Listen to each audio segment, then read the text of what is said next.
La sœur m'a attiqué ma curiosité avec le mot transmettre. La sœur vient de...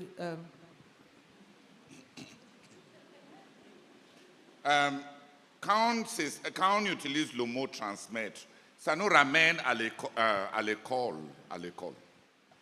Regarde, à l'école, les concepts quittent de la tête de l'enseignant à la tête des enfants. C'est tête à tête. C'est de ma tête dans ta tête des concepts à travers la bouche. Mais dans le ministère,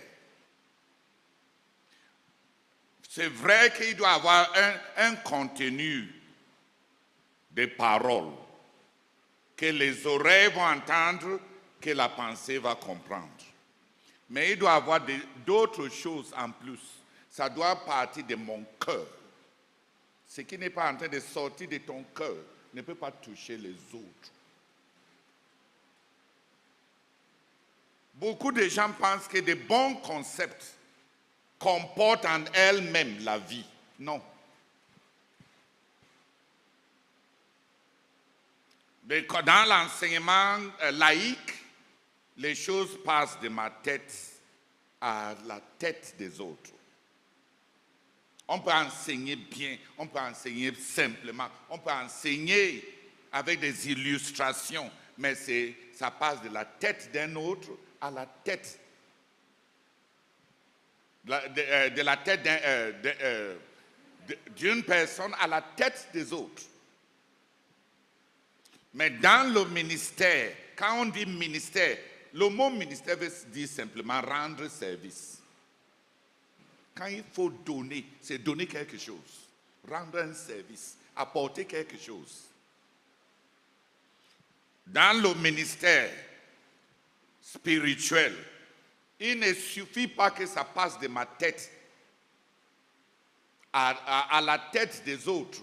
Sinon, même un musulman qui lit bien la Bible peut l'enseigner. Ça doit passer, en plus de cela, ça doit passer de mon cœur pour toucher le cœur des autres. La plupart quand je disais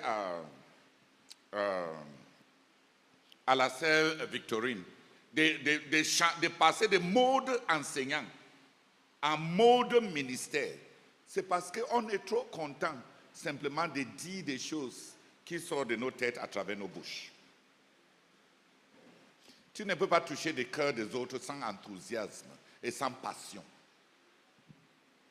Si ça ne te passionne pas, ça ne touchera personne d'autre. Qui m'a compris? Regarde, tu peux décider d'être civilisé. Tu es bien. Tu te comportes bien.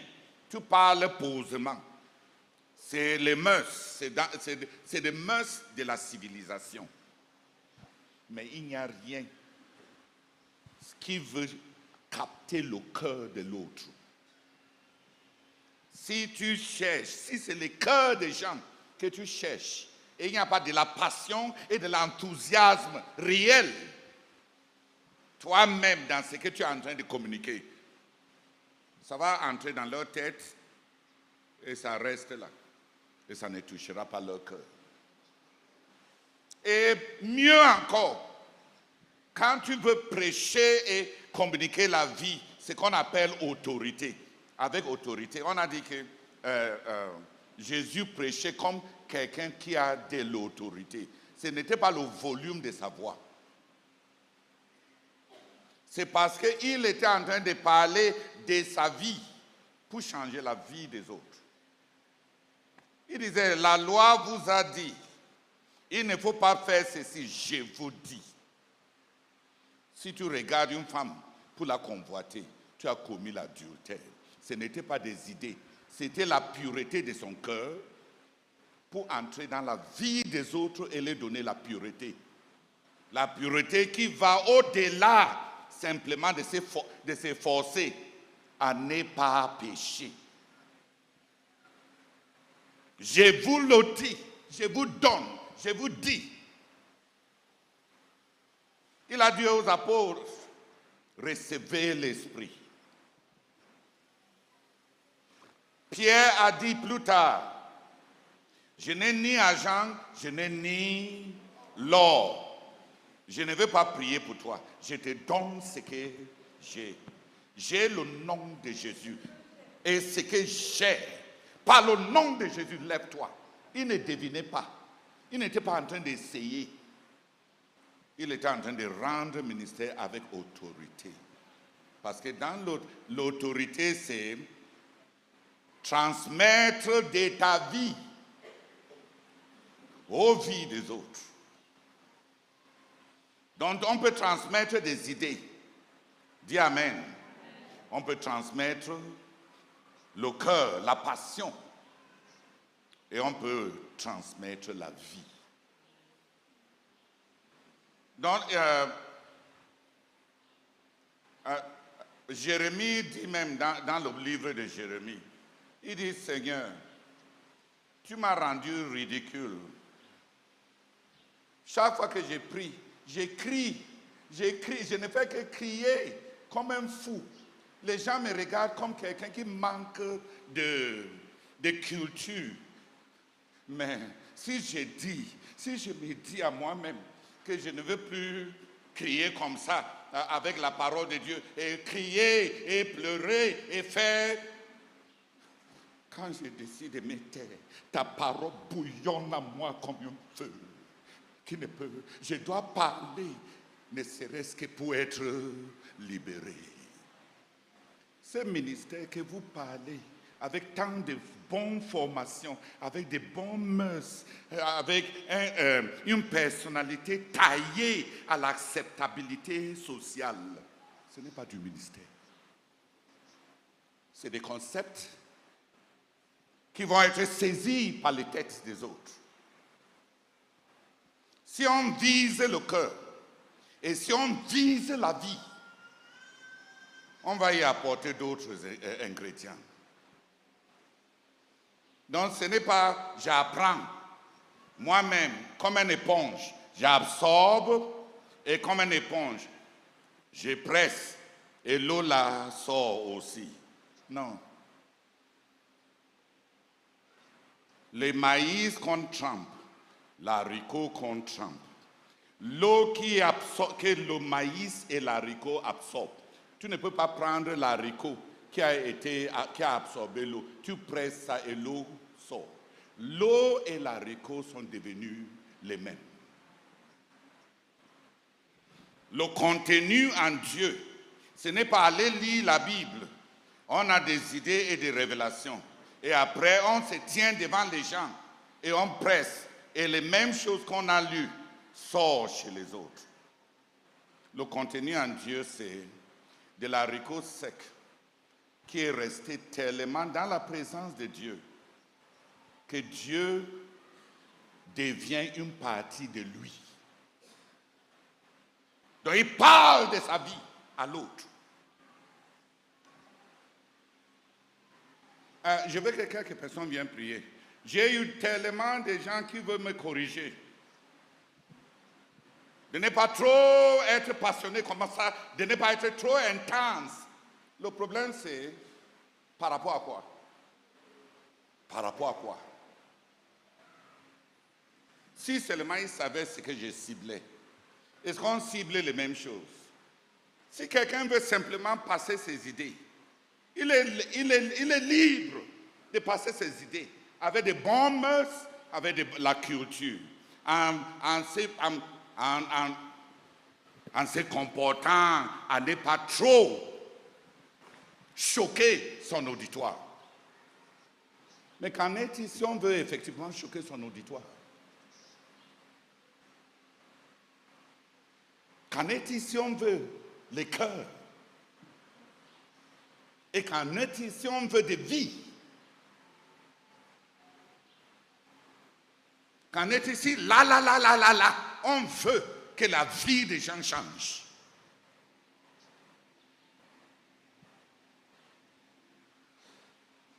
Plusieurs enseignent, ils ne rendent pas ministère. Plusieurs prêchent, ils ne rendent pas ministère. Plusieurs prient sans rendre ministère.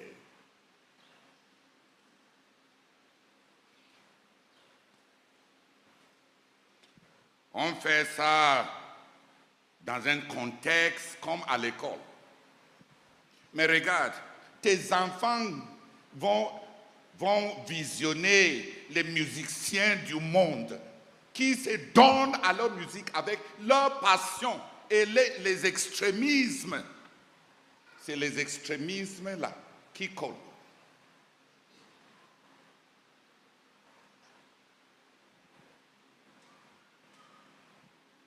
On ne peut pas toucher le cœur des autres sans enthousiasme. On ne peut pas toucher le cœur des autres sans passion. Si rien ne te passionne, pourquoi ça devait passionner quelqu'un d'autre?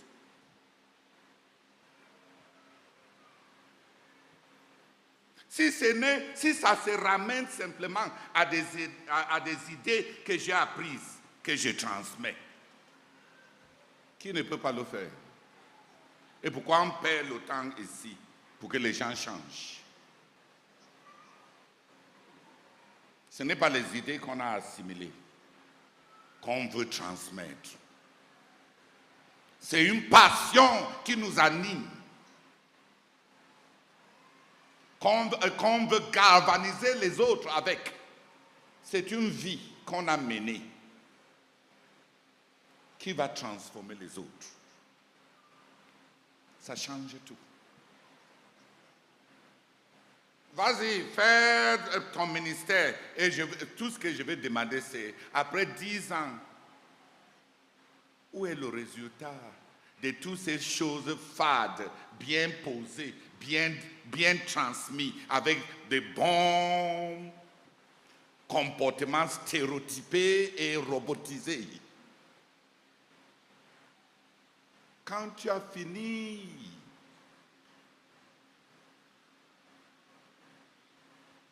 Jérémie lui-même n'aimait pas sa manière de parler. Je n'aime pas me visionner quand j'ai fini de prêcher.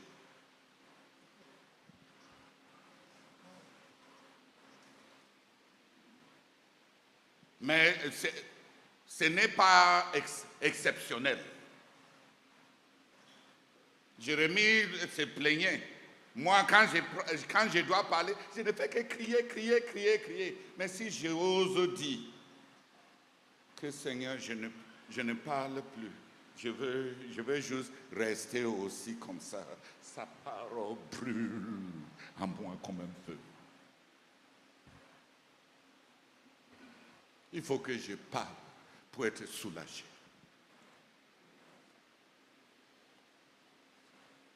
Qui a vu quand une poule est sur le point de pondre l'œuf? Qui a vu comment la poule, plusieurs d'entre vous, comme vous n'avez pas grandi au village, vous avez grandi à Paris, grandi à Yaoundé, grandi là où on ne voit pas les poules, pendant qu'ils sont sur le point de pondre. La poule, quand elle veut pondre, elle marche ici comme ça, elle marche là-bas comme ça, elle marche partout comme ça, elle parle ici, elle fait du bruit, elle craque, elle querelle avec les herbes, avec tout, jusqu'à ce que ça sorte.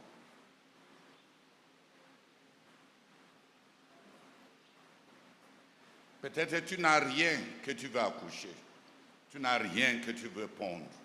Là, tu peux te comporter bien,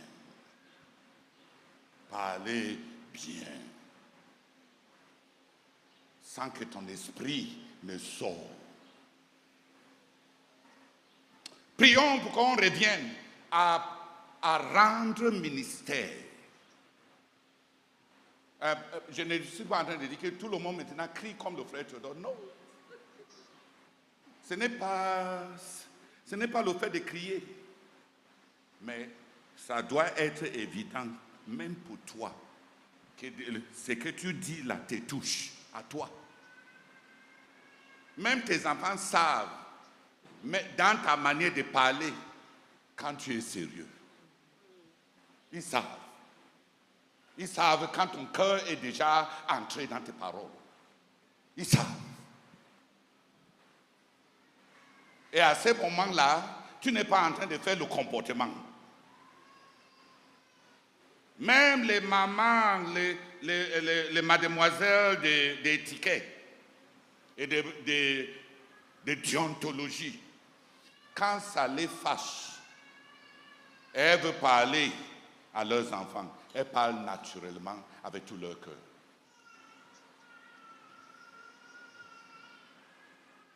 Et les enfants savent. Les enfants savent que celui-ci, je n'ose pas désobéir. Ils savent.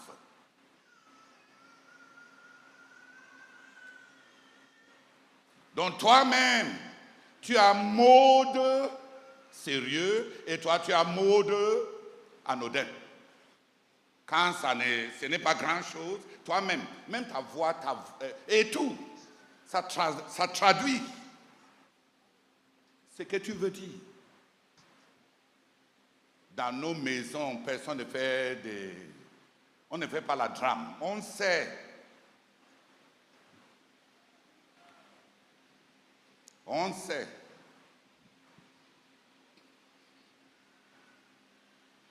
Je vais vous dire quelque chose de sérieux. La dernière fois que je me suis fâché de ma femme, c'est plus de 10 ans. Je ne suis pas quelqu'un qui se fâche facilement.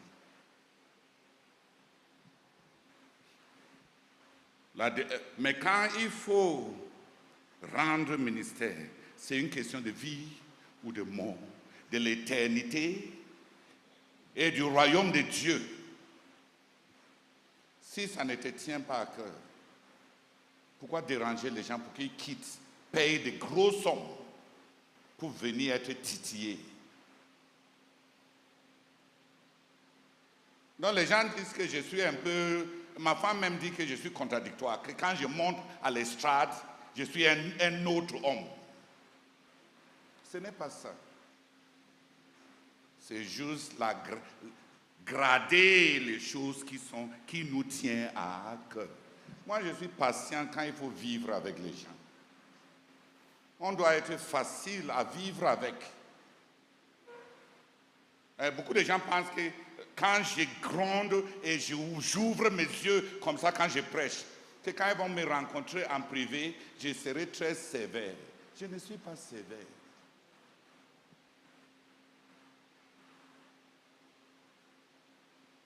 Dans la vie, je ne suis pas sévère. Il faut vivre et laisser vivre les gens dans la joie. Dieu ne nous a pas amenés ici que toute la vie doit être une école. La maison doit être un endroit où on vit, où il y a la paix, le riz, l'ambiance. Mais quand il faut rendre ministère,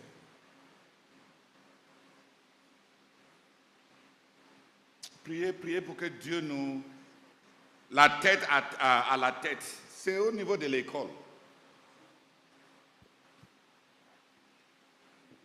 Le cœur, au cœur des autres, a besoin de conviction et de la passion. De ma vie à la vie des autres, a besoin de l'autorité.